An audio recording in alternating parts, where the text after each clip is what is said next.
Adik-adik, berjumpa kembali dengan Kak Sab. Hari ini Kak Sab akan membahas sedikit tentang sejarah gerakan pramuka di Indonesia. Sekarang, usia pramuka Indonesia sudah 60 tahun sejak diresmikan pada tanggal 14 Agustus 1961. Adik-adik, pendidikan kepramukaan di Indonesia merupakan salah satu segi pendidikan nasional yang penting, yang merupakan bagian dari sejarah perjuangan bangsa Indonesia. Untuk itu, perlu diketahui sejarah perkembangan pramuka di Indonesia. Sejarah singkat gerakan pramuka Indonesia. Setelah gagasan Baden-Powell yang cemerlang, menyebarlah ke berbagai negara, termasuklah di Indonesia. Adik-adik semuanya, oleh pemimpin-pemimpin gerakan nasional dibentuklah organisasi kepanduan yang bertujuan untuk membentuk manusia Indonesia yang baik dan menjadi kader pergerakan nasional, sehingga muncul bermacam-macam organisasi kepanduan, antara lain JPO atau Javanse Panvinders Organise, atau JJP Jong Java Panvinderi, atau NATI PJ Nationale Islamise Panvinderi, SIAP Syarikat Islam Afdeling Panvinderi, yang terakhir adalah HW atau Hizbul Waton. Dengan adanya larangan dari pemerintahan Hindia Belanda pada waktu itu, ya adik-adik ya, maka Kiai Haji Agus Salim menggunakan nama Pandu atau Kepanduan.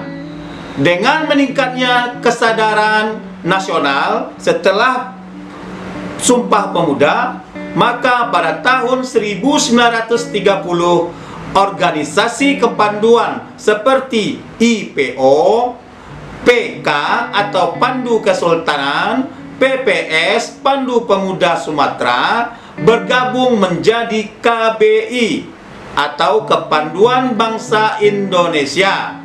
Kemudian pada tahun 1931 terbentuklah PAPI atau Persatuan Antar Pandu Indonesia, yang berubah menjadi BPPKI atau Badan Pusat Persaudaraan Kepanduan Indonesia pada tahun 1938.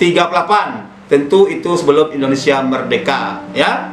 Nah, pada waktu pendudukan Jepang, kepanduan di Indonesia dilarang, sehingga tokoh pandu banyak yang masuk ke Ibon dan Seinendan dan Peta.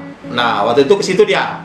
Setelah tokoh proklamasi kemerdekaan dibentuk, ya, pada tahun 1945 di sana, lebih baik kita simak video ini yang telah Kak Sab rangkum. Proklamasi kami, bangsa Indonesia, dengan ini menyatakan kemerdekaan Indonesia. Adik-adik, sebulan sejak diproklamasikan kemerdekaan Indonesia, tokoh kepanduan berkumpul melakukan Kongres Kesatuan Kepanduan Indonesia pada tanggal 27 sampai dengan 29 Desember 1945 di Surakarta. Yuk kita simak video berikutnya. Kongres Kesatuan Kepanduan Indonesia akhirnya diselenggarakan pada tanggal 27 sampai 29 Desember 1945 di Surakarta. Tokoh-tokoh kepanduan Indonesia yang menghadiri kongres tersebut bersepakat untuk membentuk suatu organisasi, yaitu Pandu Rakyat Indonesia, dan dikuatkan dengan janji Ikatan Sakti. Keberadaan Pandu Rakyat Indonesia selanjutnya diperkuat oleh SK Menteri Pendidikan, Pengajaran, dan Kebudayaan nomor 93/A tertanggal 1 Februari 1947.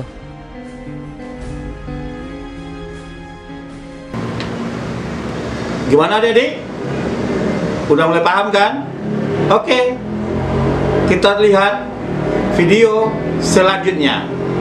Sebenarnya tetap ada, sehingga pada tanggal 16 September 1951 terbentuklah Ikatan Pandu Indonesia atau IPINDO.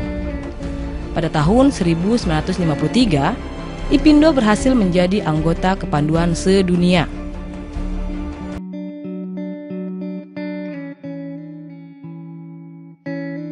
Latar belakang lahirnya gerakan Pramuka.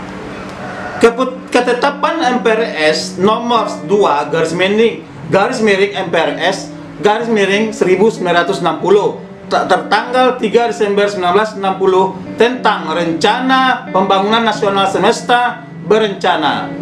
Dalam ketetapan ini dapat ditemukan pasal 330C yang menyatakan bahwa dasar pendidikan di bidang kepanduan adalah Pancasila.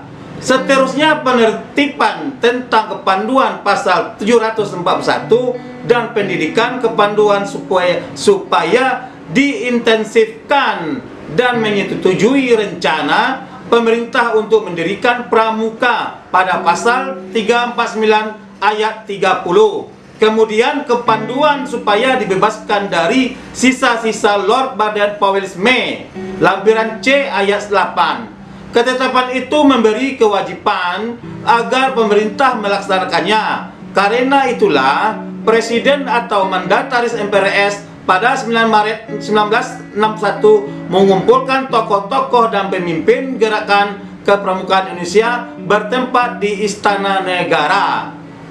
Hari Kamis malam, itulah Presiden mengungkapkan bahwa kepanduan yang ada harus diperbaharui, metode dan aktivitas pendidikan harus diganti. Untuk itu Presiden juga menunjuk panitia yang terdiri dari Sri Sultan Hamengkubuwono ke-9, Menteri Pendidikan dan Kebudayaan Profesor Prijono, Menteri Pertanian Dr. A. Aziz Saleh, dan Menteri Transmigrasi, Koperasi dan Pembangunan Masyarakat Desa Ahmadi. Panitia ini tentulah perlu sesuatu pengesahan, dan kemudian terbitlah keputusan Presiden RI nomor 112 tahun 1961 tanggal 5 April 1961 tentang panitia pembantu pelaksana pembentukan gerakan Pramuka dengan disusun keanggotanya seperti yang disebut oleh Presiden pada tanggal 9 Maret 1961. Ada perbedaan sebutan atau tugas panitia antara pidato Presiden dengan keputusan Presiden itu. Masih dalam bulan April itu, keluarlah keputusan Presiden RI nomor 121 tahun 1961 tanggal 11 April 1961 tentang panitia pembentukan gerakan Pramuka. Anggota panitia itu terdiri dari atas Sri Sultan Hamengkubuwono ke-9, Profesor Prijono, Dr. A. Aziz Saleh, Ahmadi, dan Muljadi Jojo Martono sebagai Menteri Sosial. Panitia inilah yang kemudian mengolah anggaran dasar gerakan Pramuka sebagai lampiran keputusan RI nomor 238 tahun 1961 tanggal 20 Mei 1961 tentang gerakan Pramuka.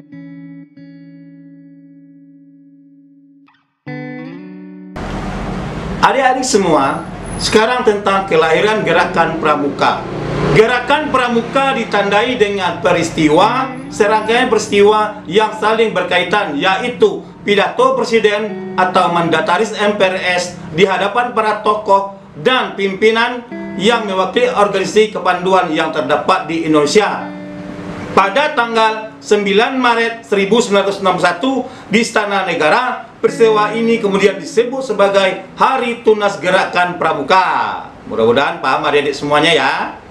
Diterbitkannya keputusan Presiden nomor 238 tahun 1961 tanggal 20 Mei 1961 tentang Gerakan Pramuka yang menetapkan Gerakan Pramuka sebagai satu-satu organisasi kepanduan yang ditugaskan menyelenggarakan pendidikan, kepanduan bagi anak-anak dan pendidikan Indonesia, serta mengesahkan anggaran dasar Gerakan Pramuka yang dijadikan pedoman, petunjuk, dan pegangan bagi para pengelola Gerakan Pramuka dalam melaksanakan tugasnya. Tanggal 20 Mei adalah Hari Kebangkitan Nasional. Namun bagi Gerakan Pramuka, sekali lagi, bagi Gerakan Pramuka memiliki arti khusus dan merupakan tonggak sejarah untuk pendidikan di lingkungan ketiga. Peristiwa ini kemudian disebut sebagai Hari Permulaan Tahun Kerja. Pernyataan para wakil organisasi kepanduan di Indonesia yang ikhlas melebur diri ke dalam organisasi Gerakan Pramuka dilakukan di Istana Olahraga Senayan pada tanggal 30 Juli 1961. Peristiwa ini kemudian disebut sebagai Hari Ikrar Gerakan Pramuka. Nah, adik-adik, semoga paham apa yang Kak Sab sampaikan ya. Pelantikan Mapinas, Kuarnas, dan Kuarnari di Istana Negara diikuti defile Pramuka untuk diperkenalkan pada masyarakat yang didahului dengan penganugerahan panji-panji Gerakan Pramuka, dan semuanya terjadi pada tanggal 14 Agustus 1961. Peristiwa ini kemudian disebut sebagai Hari Pramuka. Semoga adik-adik paham semua.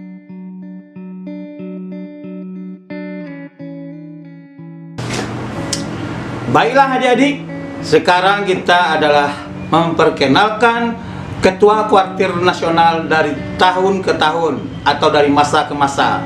Yang pertama adalah Sri Sultan Hamengkubuwono ke-9.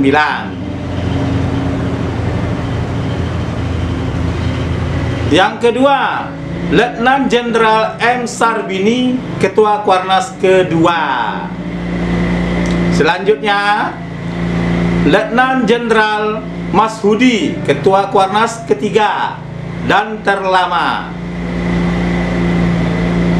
Selanjutnya, Letnan Jenderal Himawan Sutanto, Ketua Kuarnas ke-4. Berikutnya, Letnan Jenderal Rifai Harahap, Ketua Kuarnas ke-5.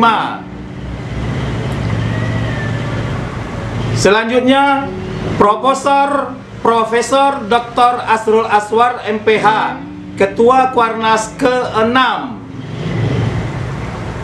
Selanjutnya, adik-adik ya, Dr. Ardiaksa Daud SH MSI, yaitu Ketua Kuarnas ke-7.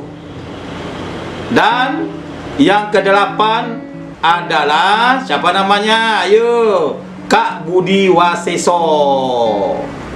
Oke adik-adik semuanya, sampai jumpa di materi selanjutnya. Jika suka video ini silakan share dan like. Yang belum subscribe silakan subscribe. Yang sudah, Kak Sab ucapkan terima kasih. Sampai jumpa di materi atau review atau perjalanan vlog Kak Sab.